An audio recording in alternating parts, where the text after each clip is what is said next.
Bonjour et bienvenue. Alors aujourd'hui, ce qu'on va explorer ensemble, ce n'est pas vraiment une analyse de texte classique.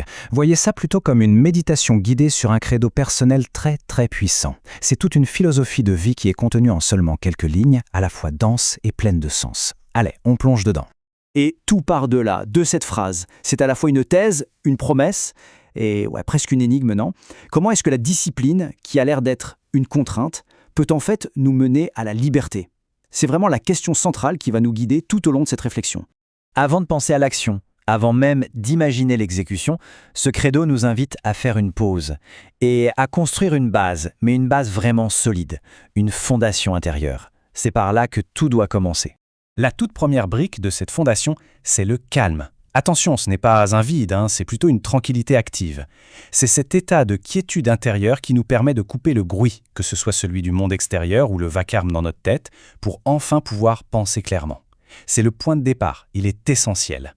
Et tout naturellement, de ce calme, découle la lucidité.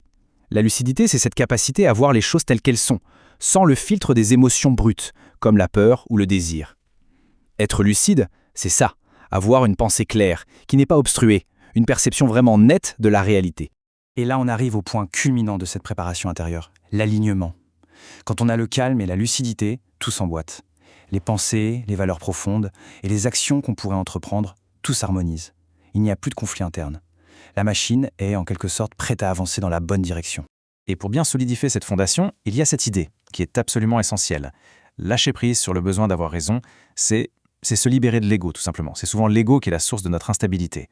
En renonçant à ce besoin, on protège son calme, on protège sa lucidité et son alignement. Bref, ce qui compte avant tout, c'est la stabilité intérieure. Bon, une fois que cette fondation intérieure est bien en place, comment on interagit avec le monde? Comment on passe à l'action? Cette deuxième partie nous guide sur les principes clés pour agir et pour accepter. Écoutez bien cette phrase, elle est d'une puissance incroyable. C'est le pont qui relie l'intention à l'action. Remarquez bien. Ce n'est pas « je vais essayer de faire » ou « j'aimerais bien faire ». Non. C'est « je fais ». C'est une déclaration d'engagement total envers ses propres décisions. C'est reprendre son pouvoir d'agir. Ok, mais cette décision, elle ne sort pas de nulle part. Ce n'est pas une impulsion, un coup de tête. Chaque décision est posée, c'est-à-dire qu'elle est mûrement réfléchie. Elle est claire, donc sans la moindre ambiguïté. Et enfin, elle est maîtrisée, ce qui veut dire qu'on en comprend les tenants et les aboutissants. C'est un processus intentionnel, pas une simple réaction. Et là, bien sûr, ça soulève une question, et pas des moindres.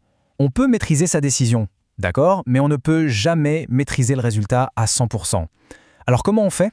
Quelle est la réponse de cette philosophie face à l'imprévisible, face à l'incertitude de la vie? La réponse tient en un mot, l'acceptation. Une acceptation radicale.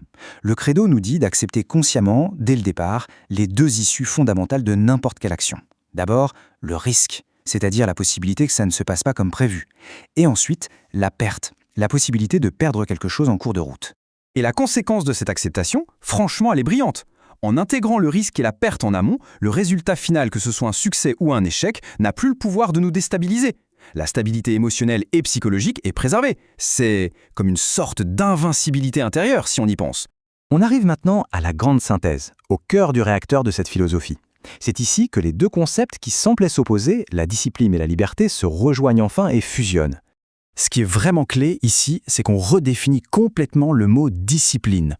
Oubliez l'image de la cage ou de la contrainte qui nous limite. Dans cette optique, la discipline, c'est l'outil, c'est le moteur, c'est le processus même qui construit activement notre liberté. Et le texte le dit noir sur blanc, c'est très clair. La discipline dans les actions, c'est-à-dire faire ce qu'on a décidé de faire, de manière posée, claire et maîtrisée, c'est le mécanisme direct qui va générer plus de liberté dans la vie. Liberté par rapport à nos impulsions, par rapport aux circonstances extérieures, et même par rapport à nos propres faiblesses.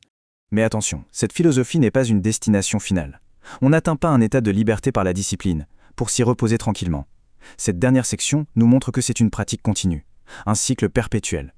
Cette idée de « encore et encore », ça dit tout. Ça illustre parfaitement que la maîtrise ne vient pas d'un seul acte héroïque, mais de la répétition, de la constance, jour après jour. Reconstruire sa fondation, prendre des décisions maîtrisées, accepter le risque, encore et encore. C'est un chemin, pas une destination. Et au bout du compte, à quoi mène ce cycle perpétuel? À une transformation. Ce n'est pas qu'on est quelque chose de figé, c'est qu'on devient. Tout ce processus de discipline mène à l'accomplissement de son propre potentiel, à la création progressive de la meilleure version de soi-même. Et voilà, la boucle est bouclée. On revient à notre point de départ. Mais cette fois, la phrase sonne différemment, n'est-ce pas? Ce n'est plus une énigme, c'est l'évidence même. La discipline dans l'exécution mène à la stabilité et à l'accomplissement, ce qui est finalement la définition la plus pure d'une vie libre. Alors pour finir, on va se quitter sur cette question. C'est une invitation à ne pas juste contempler ses idées, mais à peut-être les appliquer. Si la discipline construit la liberté, quelle petite action, posée, claire et maîtrisée, pourrait être la première pierre de cet édifice dès aujourd'hui? La réflexion est lancée.